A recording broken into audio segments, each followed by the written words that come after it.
The formula tin slipped from Imani's fingers and hit the kitchen counter with a hollow clang that echoed through the tiny apartment. She picked it up, shook it again. Still empty. She turned it upside down over her palm, waiting for a miracle that wouldn't come. Nothing. Rain hammered against the single window. Cold February rain that made the broken radiator feel even worse. Imani's breath came out in small clouds. She'd wrapped Malik in 3 blankets. It wasn't enough. From the second-hand crib in the corner, her 7-month-old son made a sound. Not a cry. Something weaker. That tiny whimper that made her chest hurt because she knew what it meant. He was hungry. She walked to the crib. Looked down at him. His eyes were open. Dark eyes that looked too big in his small face. He stared up at her. Trusting. Waiting for her to fix this. "I know, baby," she whispered. "Mama's gonna figure something out." But what? She'd already checked every cabinet. Every shelf. Every corner of this apartment. The formula was gone. The food was gone. Everything was gone. Her phone buzzed on the mattress. She didn't want to look. Already knew what it would say. She picked it up anyway. Final notice. Power will be disconnected in 48 hours. Pay immediately or service ends. Another buzz. Eviction warning. Rent payment required within 72 hours or legal proceedings begin. Imani sat down hard on the edge of the mattress. The box spring squeaked. Everything in this place was falling apart. The walls. The furniture. Her life. Malik's whimper got louder. She grabbed her wallet from the counter. Unzipped it even though she already knew. $3.64. She'd counted it 5 times this morning. The quarters were from doing laundry 2 weeks ago. The dollar bills were tips from her shift. Not enough to buy formula. Not enough to buy anything that mattered. She picked up her phone again. Scrolled through her contacts. There weren't many left. Most people had stopped calling after she got fired. Friends disappeared when you couldn't afford to go out. When you couldn't split checks at restaurants. When every conversation turned into an apology for being broke. But there was one name. One person who'd helped before. Miss Delilah. The woman from the shelter on Monument Street. The one with kind eyes and a soft voice who'd given Imani a bag of groceries 3 months ago when things got really bad. She'd also given her a phone number and said, "If you ever need help, you call me. Don't be too proud to ask." Imani had been too proud. Until now. Her thumbs moved across the screen before she could stop herself. Before pride could get in the way of keeping her son alive. "Miss Delilah, I'm so sorry to bother you. I don't have formula for my baby. I just need $50 to get me through until Friday when I get paid. Please." She stared at the message. Read it 3 times. Hated every word. Hated that this was what her life had become. 25 years old and begging strangers for help. Malik's cry got weaker. More desperate. She hit send. The message disappeared. 3 dots appeared. Then vanished. Imani waited. The dots didn't come back. Maybe Miss Delilah was busy. Maybe she'd seen the message and was figuring out how to say no gently. Maybe she'd finally realized that some people couldn't be saved. Imani got up. Walked to the crib. Picked up Malik. He was lighter than he should be. The doctor at the free clinic had mentioned that last month. Had given her a concerned look and said something about monitoring his weight. As if Imani didn't know. As if she wasn't trying. She bounced him gently. Hummed a song her grandmother used to sing back when she still had a grandmother. Back when she still had family. Back when the world made sense. The rain kept falling. The apartment kept getting colder. Malik kept crying. And Imani kept hoping that somebody, somewhere, would answer. Across the city, on the 20th floor of a glass tower overlooking Baltimore's Inner Harbor, CO Junho stood at the window with his hands clasped behind his back. The rain looked different from up here. Almost beautiful. Like something in a movie instead of the cold reality it was on the streets below. His office was all sharp edges and expensive materials. Glass desk. Leather chairs. Steel accents. No photos. No personal items. Nothing that said a human being worked here. Just a space for business. Behind him, 2 men in black suits stood near the door. Silent. Still. Waiting for orders. They'd learned not to speak unless spoken to. Junho had trained them well over the years. Security monitors lined one wall, showing feeds from operations across 3 cities. Shipping docks, warehouses, money moving through accounts that didn't officially exist. The White Serpent Syndicate, his empire, built from nothing over 15 years. Shipping routes up and down the East Coast. Money laundering through legitimate businesses. Underground operations that the law couldn't touch because they operated in the spaces between legal and illegal. And Junho controlled all of it. His phone buzzed on the desk. He ignored it. Phones buzzed constantly in his line of work. Messages from operations.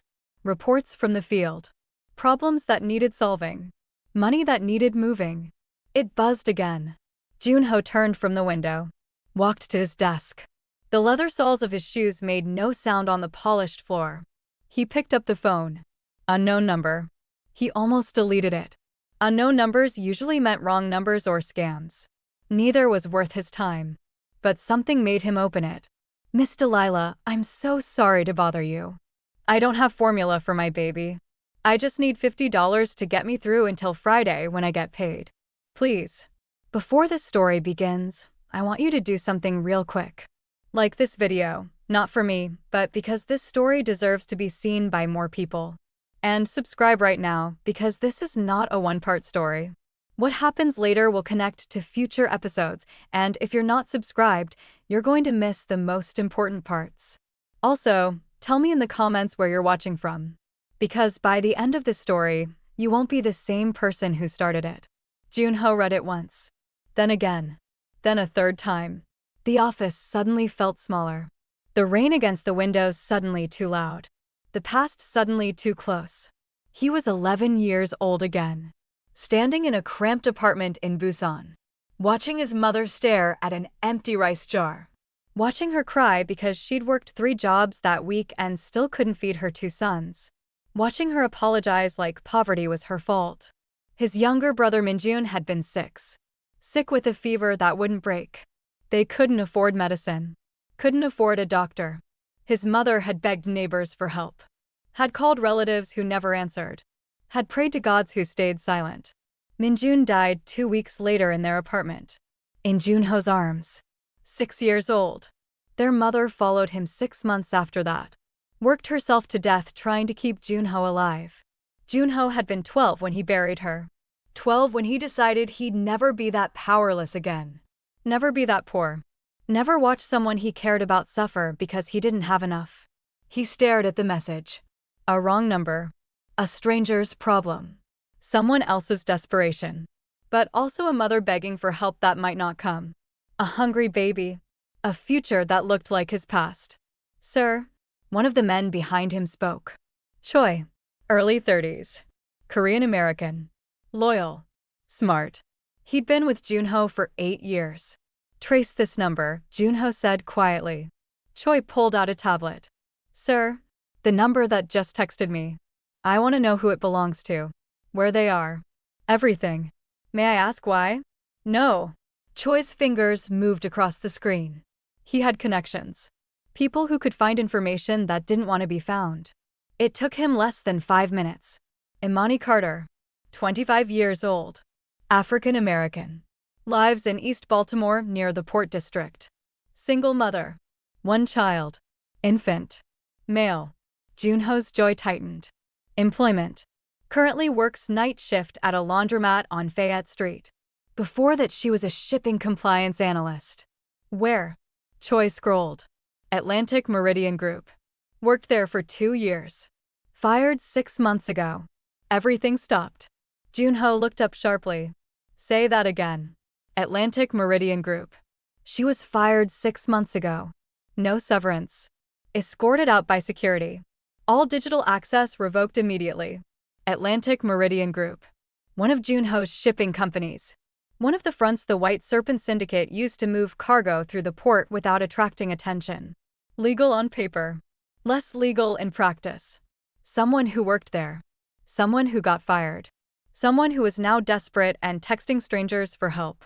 This wasn't a coincidence. Why was she fired? Junho asked. Choi scrolled more. Personnel file says budget cuts. But there's a flag on her termination. What kind of flag? The kind that means someone wanted her gone quietly. Junho walked back to the window, stared down at the city. Somewhere down there, a mother was trying to feed her child. A mother who used to work for him. A mother who'd been fired for reasons that didn't add up. What else? No criminal record. No debt beyond normal bills. Before she was fired, she had good credit. Savings account. Paid rent on time. Then 6 months ago, everything collapsed. She's behind on everything now. Rent. Utilities. Medical bills for the baby. Family? None listed. Parents deceased. No siblings. No emergency contacts in her employment file. Alone. Broke. Desperate. Just like his mother had been. Junho made a decision. The kind that didn't make business sense. The kind that Choi would never understand. The kind that was probably stupid and definitely dangerous. Prepare the car, he said. Choi looked up. Sir, I'm going to see her. Sir, we have the meeting with the Baltimore suppliers in 2 hours. They've been waiting 3 weeks.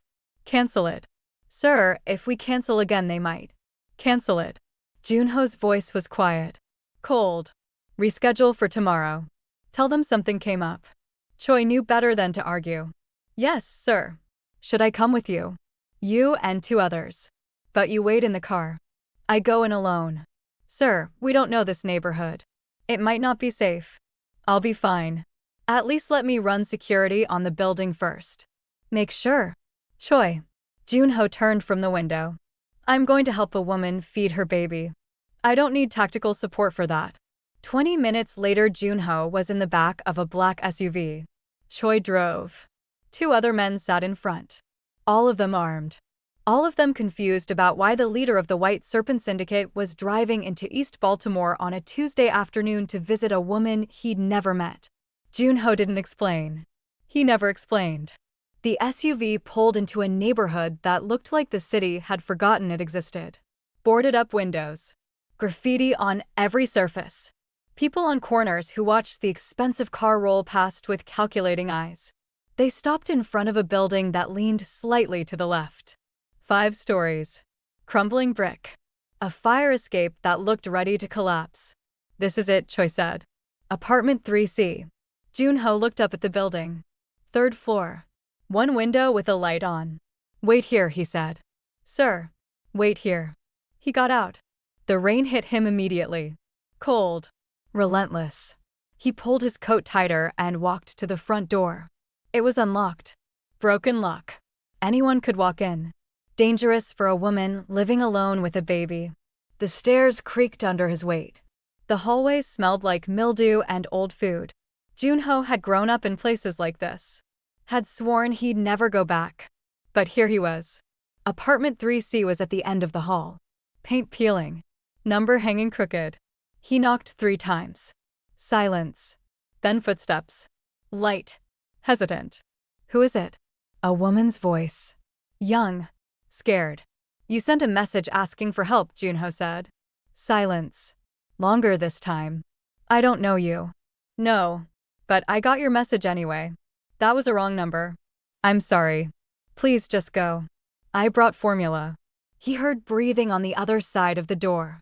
Heard the baby crying. That weak, tired sound. How did you find me? She asked. Does it matter? Yes. Fair enough. Junho shifted the bags in his hands. He'd stopped at 3 stores on the way. Formula. Diapers. Baby food. Real food. Everything he could think of. Your message came to my phone. I traced the number. I came to help. That's all. That's not all. Nobody just shows up at a stranger's door with groceries. Not in this city. Smart. Cautious. Good instincts. You're right, Junho said. Nobody does that. But I did. So you can either open this door and let me give you these bags, or I can leave them in the hallway and walk away. Your choice. The baby's crying got louder. The door cracked open. Chain still on. A slice of light spilled into the hall. Junho could see part of a face. Young. Black. Exhausted. Eyes that had seen too much too fast. He held up the bags. Formula. Diapers. Food. No strings attached. She stared at the bags. At him. At the bags again. Who are you? Someone who got your message. Someone who knows what it's like to go hungry. She closed the door. He heard the chain slide. Then the door opened fully. The woman standing there was smaller than he expected. Maybe 5'4". Thin. Too thin. Wearing sweatpants and an oversized shirt. Hair pulled back. No makeup. Just exhaustion written across her face. Behind her, the apartment was tiny. One room. Mattress on the floor. Crib in the corner. Kitchen that was barely a kitchen. Water stains on the ceiling. Cracks in the walls. Come in, she said quietly. Before someone sees you and decides to rob you. Junho stepped inside. She closed the door. Locked it. Chain back on. They stood there in awkward silence. The baby kept crying. Junho set the bags on the counter. Started unpacking. Formula first. 3 large cans. Then diapers. Then baby food. Then real food. Bread. Eggs. Milk. Chicken. Rice. The woman watched him. Didn't speak. Didn't move. When he was done, the counter was covered with more food than she'd probably seen in months. I don't understand, she finally said. You don't have to. Yes, I do. People don't just help. Not like this. Not without wanting something. Junho turned to face her. What's your son's name? She blinked. What? Your son. What's his name? Malik. How old? 7 months. Junho nodded. Looked at the crib. May I? He gestured to the formula. She hesitated. Then nodded. Junho opened a can. Found a bottle on the counter. Made it the way his mother had taught him 25 years ago. Water. Powder. Mix, test the temperature. He handed it to her. She took it. Walked to the crib. Picked up Malik. Sat on the mattress. Started feeding him. The apartment went quiet except for the sound of the baby drinking. Desperate. Hungry. Alive. Junho stood by the window. Looked out at the rain. Thank you, she said quietly. Junho didn't turn around. You don't need to thank me. Yes, I do. No. You needed help. I helped. That's all. That's not all. You could have ignored the message. Could have blocked my number. Could have done nothing. But you came. Why? Junho was quiet for a long moment. Then he said, because someone should have come for my mother. And no one did. The words hung in the small apartment. The woman didn't respond. Just kept feeding her son. Junho turned from the window. What's your name? Imani. Imani. He tested the name. I'm Junho. Korean? Yes. You don't sound Korean. I've been here a long time. She almost smiled.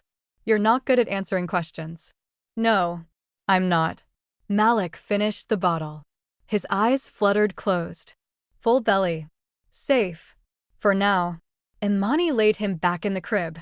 Covered him with a thin blanket. Then she turned to Junho. Why are you really here? I told you. No. I heard what you told me. But that's not everything. Nobody drives to East Baltimore in the rain on a Tuesday to help a stranger. So why are you really here?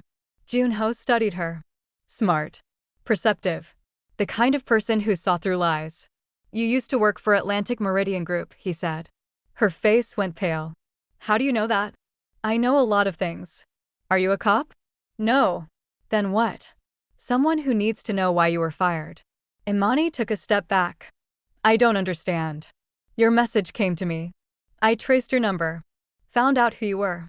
Found out where you worked. Found out you were fired 6 months ago. Junho took a step closer. I own Atlantic Meridian Group. The color drained from her face completely. You own it? Yes. Imani sat down on her mattress. Her hands were shaking. I don't understand. You own the company that fired me. And you came here to bring me groceries. Why? Because someone fired you. Someone who works for me. And I want to know why. It was budget cuts. That's what they said. I don't believe that. Why not? Because people who get fired for budget cuts get severance. Get recommendation letters. You got walked out by security.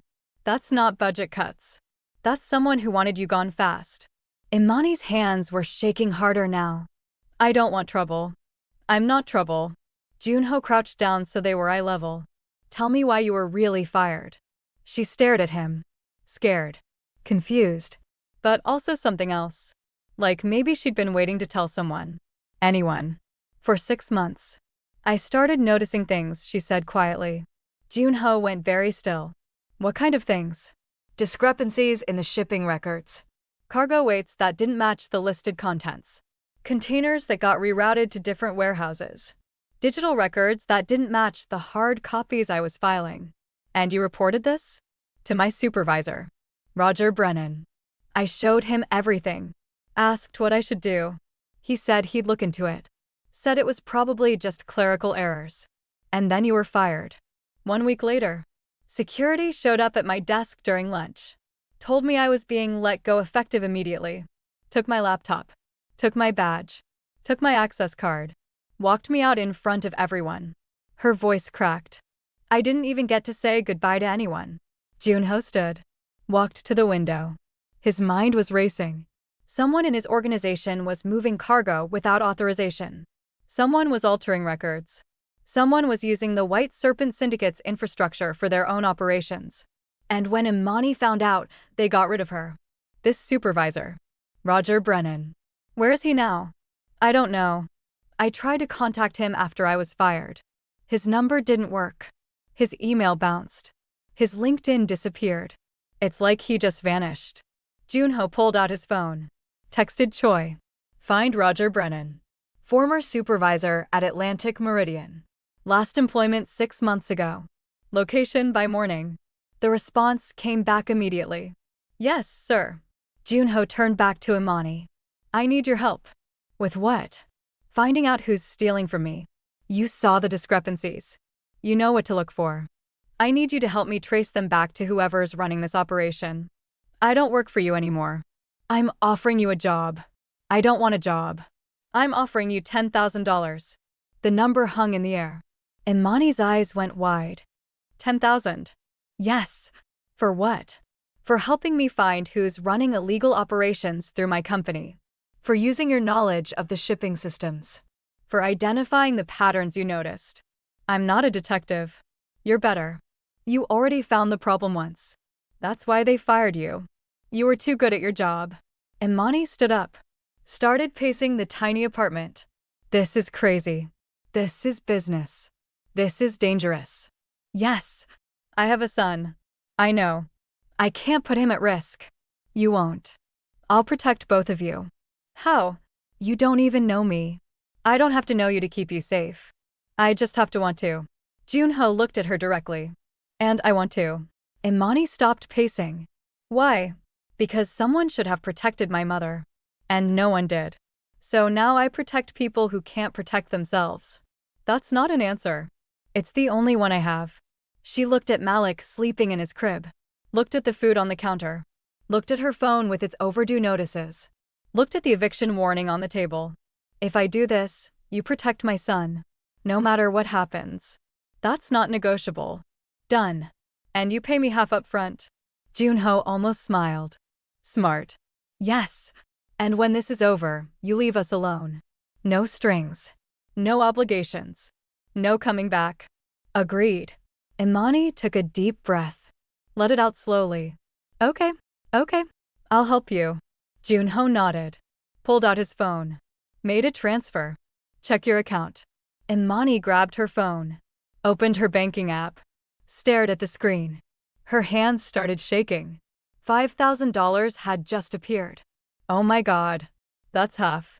You get the rest when we find who's behind this. She couldn't stop staring at the number. More money than she'd ever had at one time. More money than she knew what to do with. When do we start? She asked. Tomorrow night. I'll send a car. 8 o'clock. Bring anything you remember about the discrepancies. Notes. Files. Anything. They took everything when they fired me. Then bring your memory. That's more valuable anyway. Junho walked to the door. Opened it. Paused. Imani? Yes. Don't tell anyone about this. Not friends. Not family. No one. I don't have friends or family. Something flickered in his eyes. Understanding. Recognition. Good. That makes this easier. He left. The door closed behind him. Imani stood in her tiny apartment, surrounded by food, with $5,000 in her account, and a deal with a man who was either saving her life or destroying it. She looked at Malik sleeping peacefully in his crib. "I'm sorry, baby," she whispered. "I'm so sorry." But sorry didn't change anything. Sorry didn't keep them safe. Sorry didn't pay the bills. She'd made her choice. Now she had to live with it. The next evening, Imani stood outside her building at exactly 8 o'clock. Mrs. Kim from apartment 2B was watching Malik. Imani had paid her $100, double the usual rate.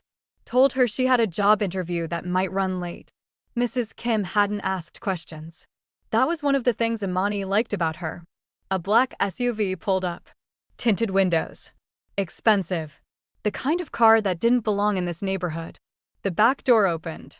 Junho sat in the rear seat wearing a dark suit. "Get in." Imani climbed in. The door closed automatically. Locks clicked. The interior smelled like leather and something expensive. Clean. New. Nothing like her life. Another man sat in the driver's seat. Korean. Early 30s. He didn't turn around. Didn't speak. "This is Choi," Junho said. "He works for me. You can trust him." The car started moving. Away from her neighborhood. Toward downtown. Toward the harbor. Toward a part of the city Imani had only ever seen from a distance. "Where are we going?" she asked. "My office. We need to review the shipping records. See if we can identify the patterns you noticed." They drove in silence for a while. Imani watched the city change through the window. From poor to less poor to actually nice. Buildings that weren't falling apart. Streets that didn't have trash everywhere. People who looked like they had futures. "Nervous?" Junho asked. "Should I be?" "No." "Then why'd you ask?" "Because you look nervous." "I am nervous. I'm in a car with a man I don't know, going to look at records for a company that fired me to help find criminals who might want me dead. So yeah, I'm nervous." Junho's expression didn't change. "Fair enough." They arrived at a glass tower that Imani had never been inside. Security guards at the desk. Marble floors. The kind of place where people made decisions that affected thousands of lives. The elevator took them to the 20th floor. All glass. All city lights. All power. Junho's office was exactly what she expected. Expensive. Clean. Impersonal. 3 monitors on a desk. Files stacked perfectly. Everything organized. "Sit," he said, gesturing to a chair next to his desk. Imani sat. Junho sat beside her. Close enough that she could smell his cologne. Feel the heat from his body. He pulled up files on the monitors. Shipping records. Manifests. Container IDs. Numbers and codes that would mean nothing to most people. But not to Imani. She'd spent 2 years swimming in these numbers. "Start with 6 months ago," Junho said. "Right before you were fired." "What did you notice first?" Imani leaned forward. Stared at the screen. The data was familiar. Like seeing an old friend. Or an old enemy. "There," she said, pointing. "Container KC 4471. Listed as construction equipment. Departing from Busan, Korea. Arriving in Baltimore." "What's wrong with it?" "The weight. Construction equipment of that size should weigh at least 12 tons. This says 8. Junho clicked through more screens. It arrived in Baltimore on schedule. Then got rerouted 2 days later to a warehouse in Camden. Who authorized the reroute? Junho pulled up authorization logs. Stared at the screen. His jaw tightened. Roger Brennan. Your supervisor. Keep going. There are more. They worked for 2 hours. Finding containers. Tracing routes. Building a pattern. Imani pointed. Clicked. Explained. Junho listened. Asked questions. Made notes. At some point, coffee appeared. Choi had brought it without being asked. Set it down quietly. Left. "You're good at this," Junho said. "I was good at my job. Before I got fired for doing it. You got fired for being too good at it." Imani took a sip of coffee. "Is that supposed to make me feel better?" "No. It's supposed to make you understand what happened. You found something you weren't supposed to find. So they removed you. They destroyed my life." "Yes, they did." The honesty in his voice surprised her. No platitudes. No false comfort. Just acknowledgement. "Why are you helping me?" she asked. Junho was quiet for a moment. Then he said, "Because no one helped my mother. And I watched her die trying to survive. So now when I see someone drowning, I throw them a rope. Even if it's selfish." "How is it selfish?" "Because it makes me feel less guilty about all the people I didn't save." Imani stared at him. This man with dead eyes and expensive suits who moved through the world like a shark. This man who'd shown up at her door with groceries. This man who was both dangerous and kind in ways that didn't make sense. "You're not what I expected," she said. "What did you expect?" "I don't know. Someone colder. Someone who cared less." "I am cold. And I do care less. About most things." He looked at her. But not about everything. Their eyes met. Held. Something passed between them. Something unspoken. Something dangerous. Junho looked away first. "Let's keep working." They found 12 containers over 3 months. All underweight. All rerouted. All authorized by Roger Brennan. But there was something else. Something Imani hadn't noticed before because she'd never had access to the full system. "Look at this," she said, pointing at a secondary signature buried in the digital logs. "Every reroute has 2 authorizations. Roger's is the first. But there's a second one. See it?" Junho leaned closer. So close their shoulders touched. "Marcus Vane," he said. The name came out cold. Hard. "Who's that?" Imani asked. Junho didn't answer for a moment. Just stared at the name on the screen. "My partner," he finally said. "My American partner. He runs East Coast operations for the White Serpent Syndicate." Imani turned to look at him. "Your partner is stealing from you?" "It appears so." "What are you going to do?" Junho pulled out his phone. Made a call. Spoke in Korean. Fast. Angry. Words that sounded like threats even though Imani couldn't understand them. He hung up. Looked at her. "We need to find Roger Brennan." "Why?" "Because he's the key to proving Marcus is behind this. And because I need to know exactly what they've been moving through my company." It was after midnight when they finished. Junho drove Imani home himself. Choi had left hours ago with the other men. The car was quiet. Just the sound of rain on the windshield. The city sliding past outside. "Thank you," Imani said. "For tonight. For helping me understand what happened." "You don't need to thank me." "Yes, I do. 6 months ago my whole life fell apart and I didn't know why. Now I do. That matters." Junho pulled up outside her building. Put the car in park. Didn't look at her. "Be careful, Imani." "Of what?" "Of this. Of me. Of what we're doing. Once you're in this world, it's hard to get out." "I'm already in it. The moment they fired me, I was in it." "No. You were adjacent to it. Now you're helping me. That's different. That's dangerous." Imani opened the door. Stopped. Looked back. "Are you trying to scare me?" "I'm trying to be honest." "Then here's my honesty. I have nothing left to lose. My life was already destroyed. So if helping you means I get answers, get justice, get paid, then I'll take that risk." Junho finally looked at her. "You have Malik. That's not nothing. That's exactly why I'm doing this. So he has a future. So he doesn't grow up the way I did. So he has more than I ever had." She got out. Closed the door. Walked into her building without looking back. Junho sat in the car. Watched her disappear. Then he pulled away. And tried not to think about how much he wanted to follow her. Over the next week, Imani came to Junho's office every night. They worked late. Traced patterns. Built evidence. And somewhere between the spreadsheets and the coffee cups, something shifted. It started small. Junho's hand brushing hers when he passed her documents. Imani's laugh when he made a dry observation about Marcus's sloppiness. The way they'd sit closer each night. The way the silence between them became comfortable instead of awkward.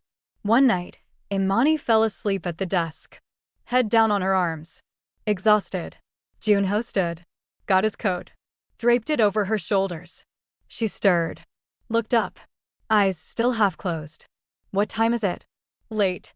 You should go home." "Can't. Too tired to move." "Then sleep." "Here. There's a couch in the next room. It's comfortable." Imani stood, swayed slightly.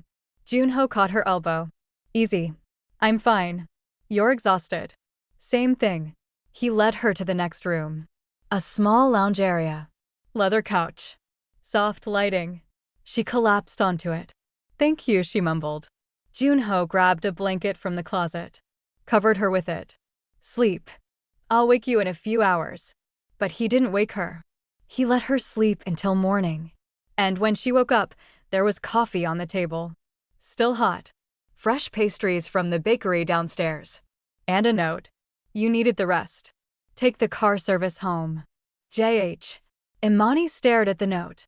At the careful handwriting. At this small kindness from a man who claimed to be cold.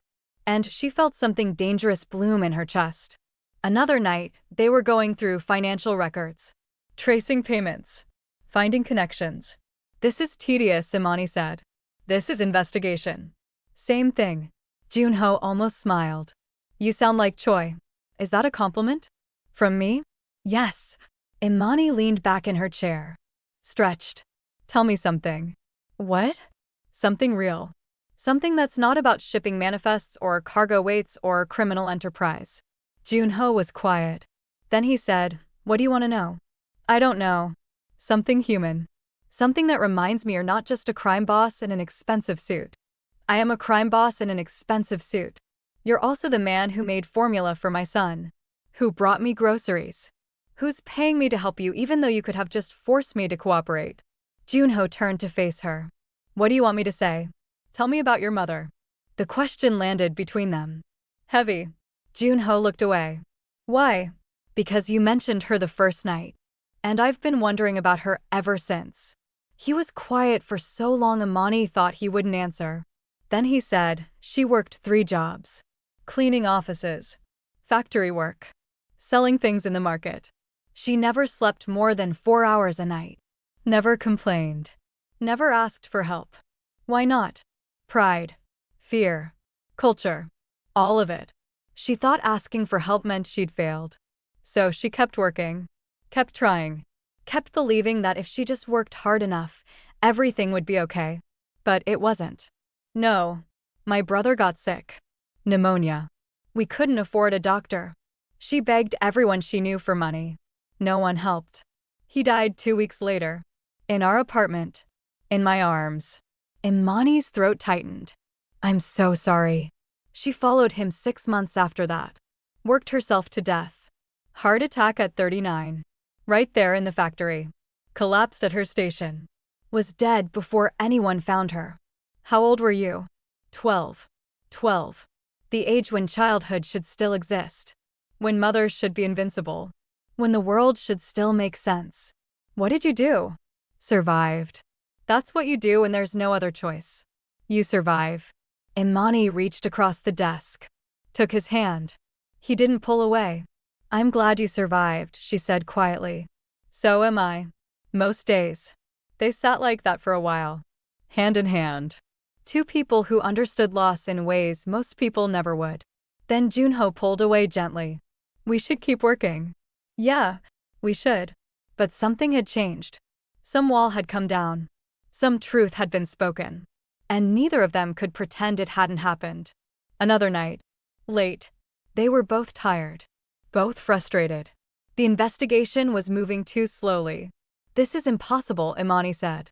We're never going to find enough evidence. Yes, we will. How can you be sure? Because Marcus got sloppy. And sloppy people always leave trails. Imani rubbed her eyes. I'm too tired to think. Then don't think. Just look. That's not how brains work. Junho stood. Walked around the desk. Held out his hand. Come on. Where? Roof. Fresh air. Clear your head. They took the elevator to the top floor. Then the stairs to the roof access. The city spread out below them. Lights everywhere. The harbor in the distance. The rain had stopped. The air was cold and clean. Better?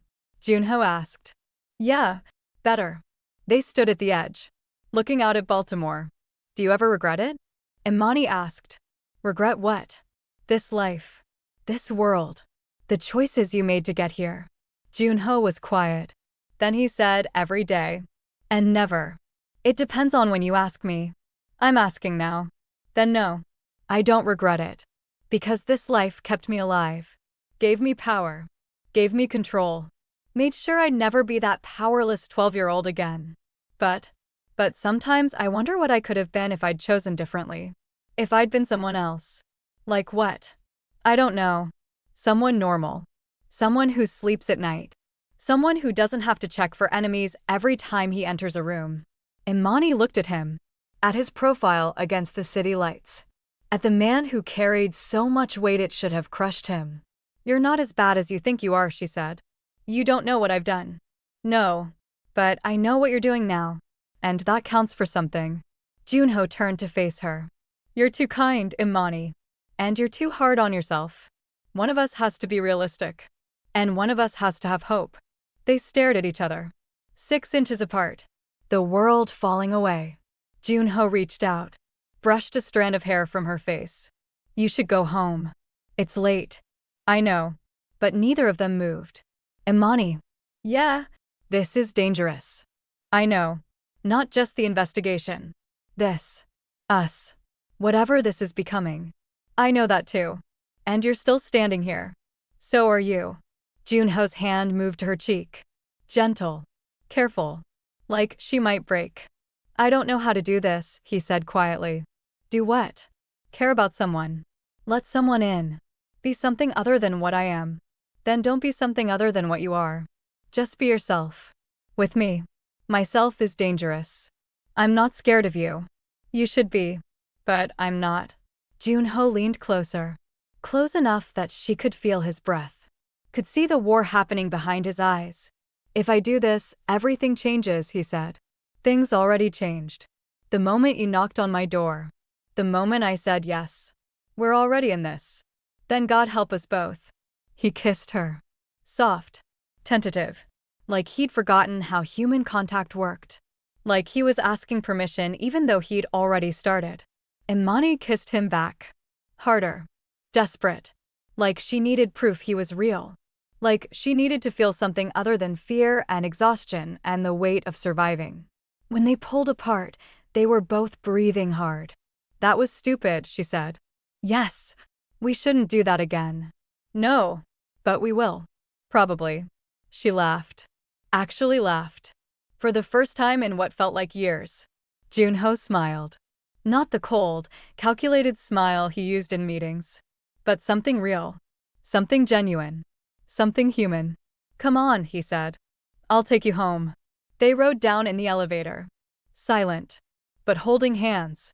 And both of them knew. Whatever this was, whatever they were becoming, it was dangerous and stupid and inevitable. And neither of them could stop it. 3 days later, Choi found Roger Brennan. Fort Lauderdale, Florida. Living in a beachfront condo. Paid in cash. $300,000. Junho didn't waste time. He sent 2 men to bring Roger back to Baltimore. No police. No lawyers. No questions. Just muscle. Roger arrived at one of Junho's warehouses on a Friday night. Hands tied behind his back. Face bruised. Shirt torn. Terrified. Junho stood in front of him in the empty warehouse. Calm. Cold. Dangerous. 2 of his men flanked Roger. Choi stood off to the side. Watching. Waiting. Imani was there too. Junho had called her. Told her they'd found Roger. Asked if she wanted to be there when he talked. She'd said yes without hesitation. Now she stood in the shadows. Watching. Heart pounding. You're going to tell me everything, Junho said quietly. Roger shook his head. His whole body was shaking. I don't know anything. I swear. I don't know anything. Wrong answer. Junho nodded to one of his men. The man stepped forward. Grabbed Roger's right hand. Held it flat against the metal table. Wait. Wait. The man brought a hammer down. Not hard enough to break bones. Just hard enough to make Roger scream. Imani flinched. Her stomach turned. But she didn't look away. This was what justice looked like in Junho's world. Let's try again, Junho said. His voice was still quiet. Still calm. Who are you working for? Roger was crying now. Snot running down his face. Marcus. Marcus Vane. He paid me. He paid me to look the other way. Look the other way while what? While he moved shipments. Containers that weren't in the system. Cargo that wasn't listed. What kind of cargo? I don't know. He didn't tell me. Pills maybe. Drugs. I don't know. He just paid me to authorize the reroutes and keep my mouth shut. Junho crouched down. Eye level with Roger. And when Imani Carter started asking questions, Roger's eyes went wide. How do you answer the question? He told me to fire her. Said she was getting too close. Said if I didn't get rid of her, he'd get rid of me. Did he say anything else about her? No. I swear. He just said fire her and make it clean. So I did. I'm sorry. I'm so sorry. Junho stood. Looked at Imani. Do you want to ask him anything? Imani stepped out of the shadows. Walked closer. Stared at the man who'd destroyed her life. Roger looked at her. His eyes went even wider. Imani. Oh God. Imani, I'm so sorry. I didn't want to do it. He made me. He threatened me. I had no choice. Everyone has a choice, Imani said quietly. I'm sorry. I'm so sorry. Why did Marcus want the containers rerouted? I don't know. I swear. He never told me what was in them. Just said they were his operation and I needed to authorize the reroutes. Where were they going? Warehouses in Camden. 3 of them. That's all I know. Imani stared at him. This pathetic man. This coward. This person who'd taken the easy money and destroyed her in the process. I had a son, she said. 7 months old. I couldn't feed him because of what you did. I couldn't pay my rent. I almost lost everything. Because you were too scared to stand up to Marcus. I'm sorry. I'm so sorry. Your sorry doesn't change what happened. I know. I know. But please. Please understand. I was scared. He said he'd kill me if I didn't cooperate. What was I supposed to do? You were supposed to be brave. You were supposed to do the right thing. You were supposed to not destroy an innocent person's life to save your own skin. Roger was sobbing now. I'm sorry. I'm sorry. Imani turned away. I'm done with him. Junho nodded. Looked at Choi. Take him somewhere secure. Keep him alive. We'll need him to testify about Marcus. Testify. Roger's head snapped up. Testify where? To who? To me. To Marcus. To whoever needs to hear the truth. They dragged Roger away. Still crying. Still begging. Imani stood in the empty warehouse. Shaking. Junho walked over. Stood next to her. Didn't touch her. Just stood there. Are you okay? He asked. No. Do you want to leave? Yes. They walked to his car. Got in. Drove in silence. After a while, Imani said, Is that what you do? When people cross you? Yes. Does it get easier? No. It gets necessary. That's a terrible answer. It's an honest one. They pulled up outside her building. Imani didn't get out. Thank you, she said. For letting me be there. For letting me confront him. You deserve to see him face consequences. In your world. Yes. In my world. And if I want him to face consequences in the real world? In court. Junho was quiet. Then he said, we'd have to turn over evidence. Which would expose my operations. Which would put me in prison. Which would leave you unprotected from whoever else is involved in this. So no. The real world doesn't get to have Roger. My world keeps him. Imani nodded slowly. So this is justice in your world? Yes. And I'm part of your world now. Yes. She got out of the car. Leaned back in through the window. I don't know if I can live with that, Junho. Then you should walk away. Before this gets worse. Before you're in too deep. What if I'm already in too deep? Then God help us both. She walked inside. Left him sitting there. And both of them knew. The point of no return had already passed. They just hadn't admitted it yet. The next night, Imani left the laundromat at 11:45. Her shift had been brutal. 8 hours of folding other people's clothes. Of pretending she wasn't exhausted. Of pretending her life was normal. Malik was with Mrs. Kim. Imani had texted her an hour ago. Said she'd be home by midnight. The street was empty. Dark. The kind of dark that made you walk faster. Imani adjusted her purse. Kept her head down. Moved quickly. She'd walked this route 100 times. Knew every crack in the sidewalk. Every broken streetlight. Every shadow. She was 2 blocks from her building when the car pulled up. Black SUV. Expensive. Not Junho's. She'd learned to recognize his. The doors opened. 2 men got out. Imani's heart started racing. She kept walking. Faster now. Imani Carter? She didn't respond. Didn't look back. Just walked. Footsteps behind her. Getting closer. Imani Carter. We need to talk. She broke into a run. A hand grabbed her arm. Pulled her back. Hard. She screamed. Tried to pull away. Shut up. The voice was cold. Dangerous. You should have stopped asking questions. Imani twisted. Fought. The man's grip tightened. The second man moved to her other side. Grabbed her other arm. They started dragging her toward the SUV. Imani kicked. Screamed again. But the street was empty. No one to hear. No one to help. Get in the car. No. Get in the car or we hurt you right here. The first man reached for something on his belt. A gun. Imani's blood went cold. This was it. This was how it ended. In a dark street. Alone. Dragged into an SUV by men she didn't know. Because she'd asked questions. Because she'd helped Junho. Because she'd been stupid enough to think she could survive this world. The man raised the gun. Then headlights. Bright. Blinding. Another car pulled up. Fast. Screeching to a stop. Doors opened. Men poured out. Junho's men. Choi in front. Let her go. The 2 men froze. This doesn't concern you, the first man said. Everything concerning her concerns us. Back off or this gets messy. Choi pulled his gun. The men behind him did the same. 6 guns aimed at 2 men. It's already messy. Now let her go. The first man looked at the second. Some silent communication. Then they dropped Imani's arms. Backed toward their SUV. This isn't over, the first man said. Yes, it is. They got in their car. Pulled away. Disappeared into the night. Imani stood there. Shaking. Her legs wouldn't hold her. She collapsed. Choi caught her.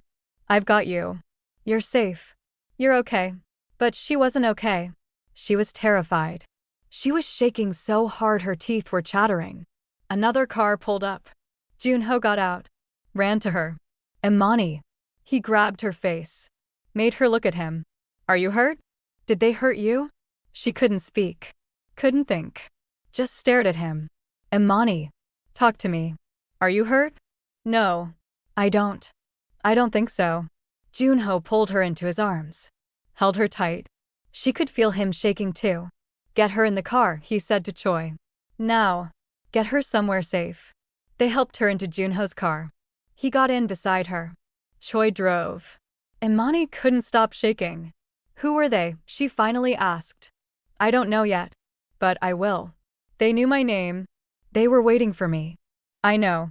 They came for me because of you. Because of this investigation. Because I helped you. Junho's jaw was tight. Yes.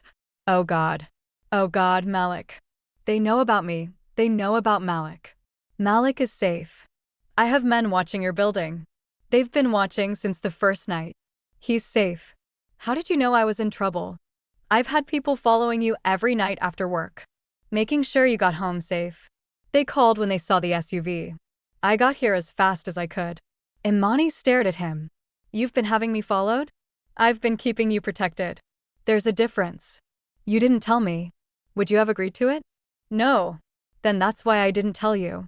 Imani wanted to be angry. Wanted to yell at him for invading her privacy. For making decisions without her permission. But she couldn't. Because he'd just saved her life. Thank you, she whispered. Junho pulled her closer. Don't thank me. This is my fault. They came for you because of me. Because I got you involved. Because I put you in danger. I chose to get involved. You didn't know what it would cost. I'm learning. They drove to a different safe house. Not the one in Virginia. Somewhere closer. An apartment in a secure building downtown. Junho got out first. Checked the area. Then helped Imani inside. The apartment was nice. Clean. Anonymous. The kind of place where people disappeared. You'll stay here tonight, Junho said. I'm bringing Malik here too. And Mrs. Kim if she wants to come. No arguments. Okay. I'm doubling security. No one gets in or out without my knowing about it. Okay. And tomorrow, we're going to find out who those men were and who sent them. Okay. Junho stopped. Looked at her. Really looked at her. Are you going to be okay? Imani sat down on the couch. Put her head in her hands. I don't know. Ask me tomorrow. Junho sat down next to her. Pulled her into his arms again. I'm sorry, he said quietly. I'm so sorry. I should have protected you better. Should have seen this coming. Should have. Should have what? Let me starve? Let Malik go hungry? This isn't your fault. Yes, it is. You were safe before I showed up. Hungry, but safe. Now you're fed, but hunted. So which is better? Starving or running? Neither. Both. I don't know anymore. They sat there in silence, holding each other. Two people caught in something bigger than either of them had anticipated. What happens now? Imani asked. Now we find out who wants you dead. And we make sure they can't try again. And how do we do that? Junho's expression went cold. Hard. Dangerous. We confront Marcus. Tomorrow night. And we make him tell us everything. The next evening, everything was in place. Malik was safe. Mrs. Kim was with him at the apartment. Guards everywhere. Imani was safe too. Or as safe as she could be. She'd insisted on coming to the confrontation. Junho had argued. But she'd been adamant. This started because of me. I deserved to see it through. Now they stood outside a warehouse in Camden. The same warehouse where Marcus stored his shipments. Where the evidence was. Where the truth waited. Last chance to change your mind, Junho said. I'm not changing my mind. It could get violent. I know. You might see things you can't unsee. I already have. Junho nodded. Stay close to me. And if I tell you to run, you run. Understood. Understood. They walked inside. Junho's men spread out. 8 of them. All armed. All ready. The warehouse was large. Empty except for some crates and shipping containers. Harsh lights overhead. Concrete floors. The kind of place where bad things happened.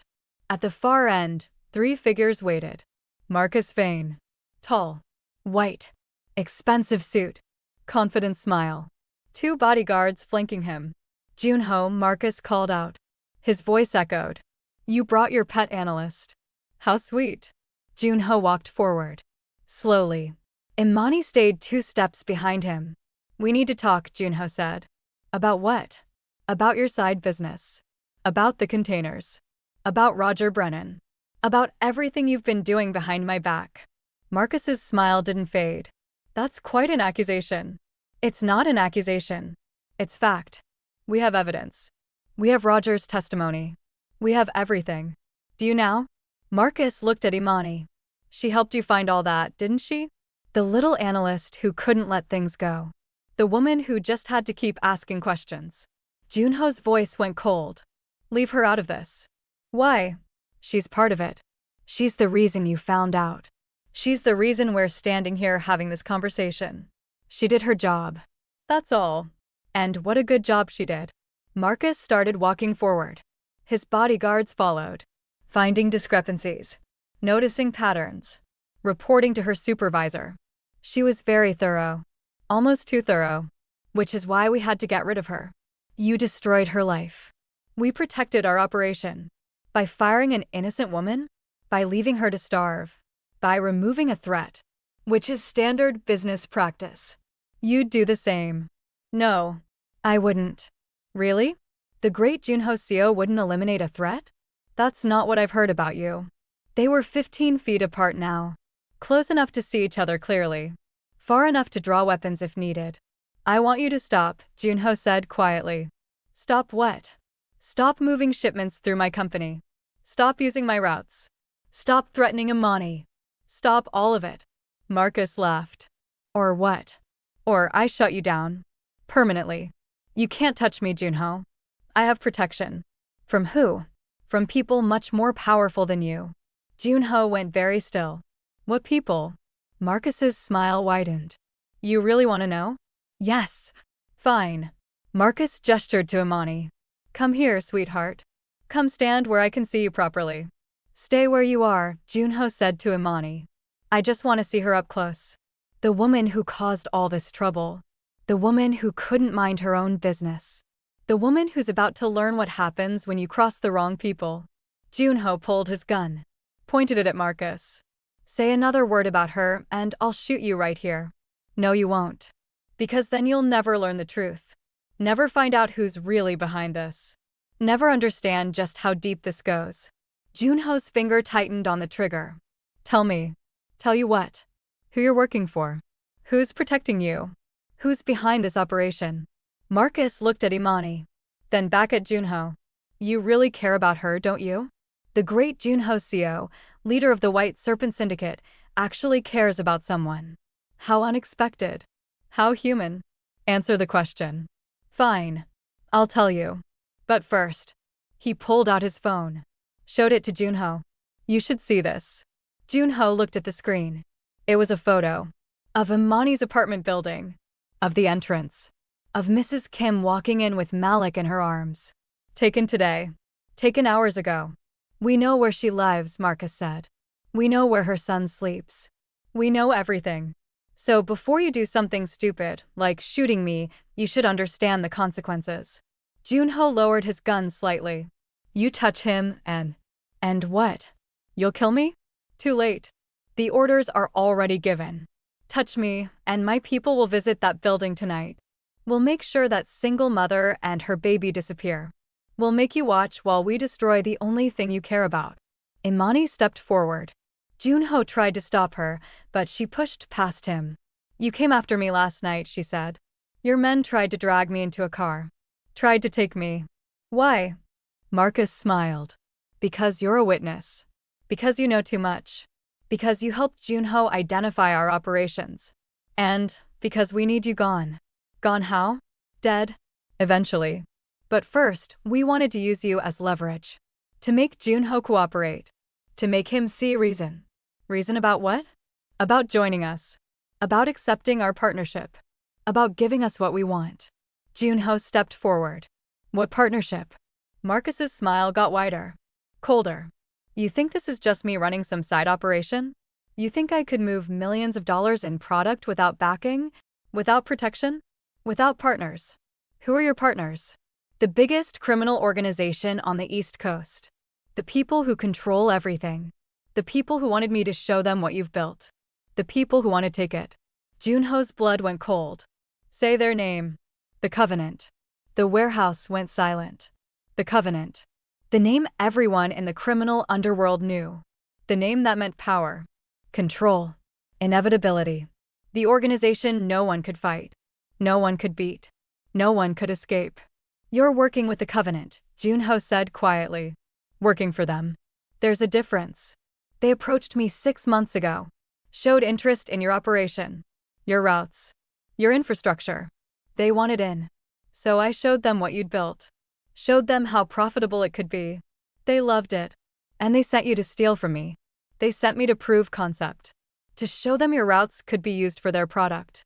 To demonstrate that your organization could be useful to them. Without my permission.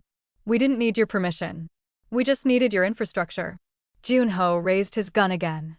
And now? And now they want to meet with you. Want to offer you a partnership. 50-50 split.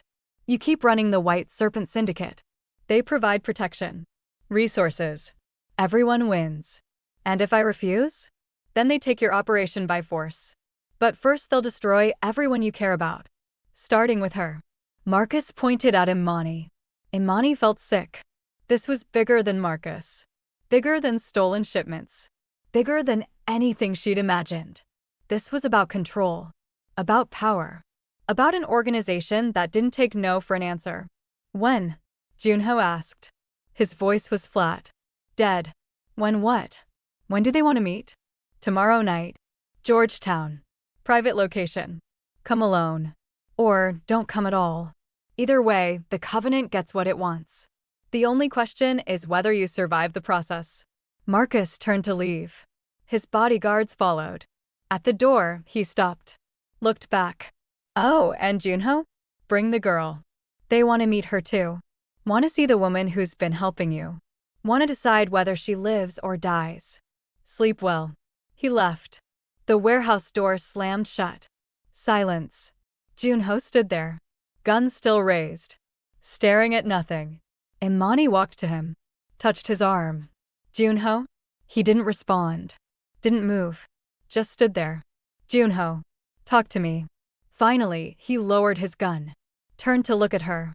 And she saw something in his eyes she'd never seen before. Fear. We need to leave, he said. Now. They got in the car. Choi drove. Junho sat in back with Imani. Neither of them spoke. After a while, Imani said, "What's the Covenant?" The most powerful criminal organization in the country. Maybe the world. They control everything. Drugs. Weapons. Human trafficking. Money laundering. Politicians. Police. Judges. Everything. And they want your operation. Yes. What are you going to do? Junho was quiet. Then he said, I don't know. Can you fight them? No. Can you run from them? No. So what options do you have? Junho looked at her. And in his eyes she saw the truth. None. I have no options. No way out. No way to win. So you're just going to give up? I'm going to keep you alive. That's what I'm going to do. Whatever it takes. Whatever it costs. I'm going to make sure you and Malik survive this. And you? What about you? I'll do what I've always done. I'll survive. Or I won't. But either way, you'll be safe. They drove to the apartment. Malik was sleeping. Mrs. Kim was watching TV. Junho told her what had happened. Told her about the Covenant. Told her they needed to move. Again. Mrs. Kim just nodded. Where? Somewhere they'll never find us. All of us. You too, if you want to come. I'll come. Someone needs to watch the baby while you two figure this out. They packed. Again. Moved. Again. To another safe house. Deeper. More secure. That night, Imani couldn't sleep. She stood by the window, staring out at nothing. Junho found her there. Can't sleep. No. He stood next to her. Me neither. What happens tomorrow night? She asked. I meet with the Covenant. Hear their offer. Try to negotiate. And if you can't, then I accept their terms. And become their partner. And me? Junho was quiet. Then he said, that's what I wanted to talk to you about. He pulled out a folder. Handed it to her. Imani opened it. Inside were documents. New identities. New social security numbers. New birth certificates. What is this? Your way out. New names. New lives. For you and Malik. You can disappear. Start over. Somewhere they'll never find you. Without you. Yes. Without me. I don't want this. I know. But it's what I'm giving you. A choice. A chance. A future. And what about your future? I don't have one. Not anymore. The moment the Covenant took interest in me, my future ended. Now I just have survival. And the best way I can survive is by making sure you're safe. That Malik is safe. That you both have lives worth living. Imani closed the folder. Set it down. No. Imani. No. I'm not running. I'm not hiding. I'm not leaving you to face this alone. You don't have a choice. Yes, I do. And I'm choosing to stay. To fight. To help you find a way out of this. There is no way out. Then we make one. Imani. No. Listen to me. You came to my door when I had nothing. You helped me when no one else would. You protected me. You cared about me. You gave me hope when I had none. So I'm not leaving you. I'm not giving up. I'm staying. And we're going to fight this together. Junho stared at her. You're insane. Maybe. But I'm staying anyway. They'll kill you. They're going to try to kill me anyway. At least this way I go down fighting. Junho pulled her close. Held her. Breathed her in. Why? He whispered. Why would you risk everything for me? Because you did the same for me. And because. She pulled back. Looked at him. Because I care about you. More than I should. More than is smart. But I do. So I'm staying. Junho kissed her. Hard. Desperate. Like she was the only real thing in a world full of lies. When they pulled apart, he said, then we fight. Together. Even if we lose. Even if we lose. They stood there, holding each other. Two people against an empire. Two people with no options and no way out. But at least they had each other. At least they weren't alone. The next night, they drove to Georgetown. To the restaurant. To the meeting that would decide their fates. Junho brought 6 men. Imani insisted on coming. He'd tried to talk her out of it. She'd refused. You said they want to meet me. So I'm coming. End of discussion. They arrived at 8. The restaurant was expensive. Private. The kind of place where powerful people made decisions. They were led to a back room. Soundproofed. No windows. 3 men waited inside. Americans. All in expensive suits. All radiating power. The man in the center was older. 50s. Gray hair. Dead eyes. Junho Seo, he said. And you must be Imani Carter. We've heard a lot about you. Junho stepped forward. Imani stayed close behind him. You're the Covenant. We represent the Covenant. My name is Vincent Shaw. I handle East Coast operations. What do you want? Shaw smiled. Straight to business. I like that. We want a partnership. 50-50 split on all operations. You keep running the White Serpent Syndicate. We provide protection, resources, connections throughout the country. And if I refuse? Then we take your operation by force. But first we make sure you understand what refusal costs. We start with the people you care about. He looked at Imani. Like your pretty analyst here. And her son. Junho's hand moved his gun. I wouldn't, Shaw said. You shoot me and your people get a visit tonight. The mother. The baby. Both gone. Is that what you want? Junho lowered his hand. What do you want from Imani? Nothing. She's just insurance. Proof that we know everything about you. Everyone you care about.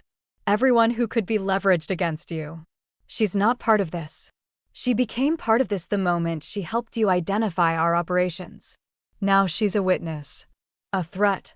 Someone who knows too much. So what? You kill her. Shaw smiled. Only if we have to. If you cooperate, she lives. She gets a new identity. A new life. Somewhere safe. Somewhere we'll never touch her. All you have to do is say yes.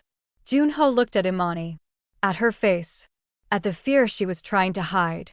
Then he looked at Shaw. I need time to think about this. You have 24 hours. Tomorrow night. Same time. Same place. You give us your answer. And if the answer is no. Shaw stood. Well, let's hope it's not no. He walked out. The other men followed. Junho and Imani stood alone in the room. What are you going to do? She asked. Junho was quiet for a long time. Then he said, I'm going to say yes.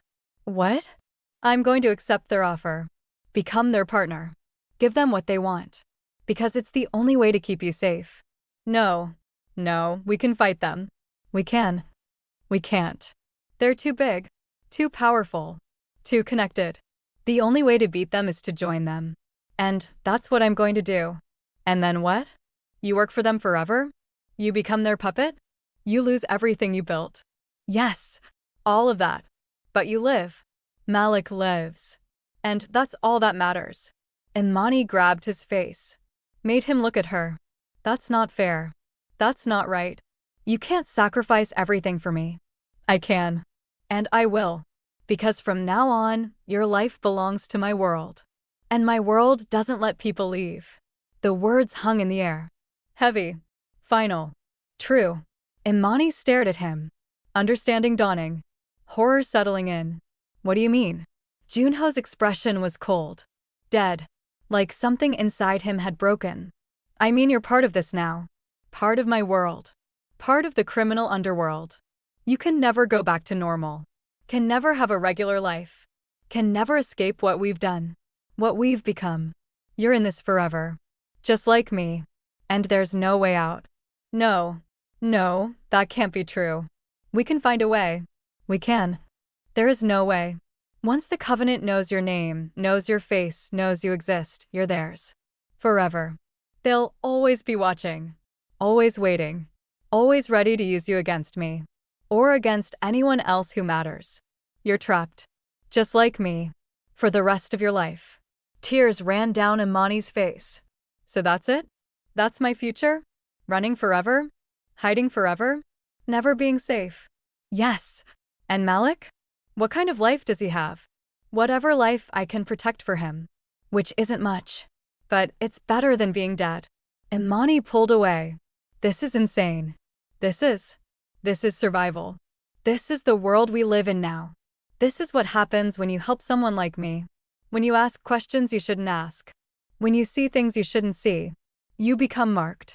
Forever. I didn't know. I know. And I'm sorry. I'm so sorry. But it doesn't change anything. From now on, your life belongs to my world. And my world doesn't let people leave. If you made it this far, you're officially part of this story now. Like this video if you want part 2. Subscribe so you don't miss what happens next, because the next chapter is even darker than this one. And I need you to answer this in the comments. Should she stay with him and enter the Mafia world? Or should she run before it's too late? Share this story with someone who loves intense dramas. Because trust me, this story is just getting started.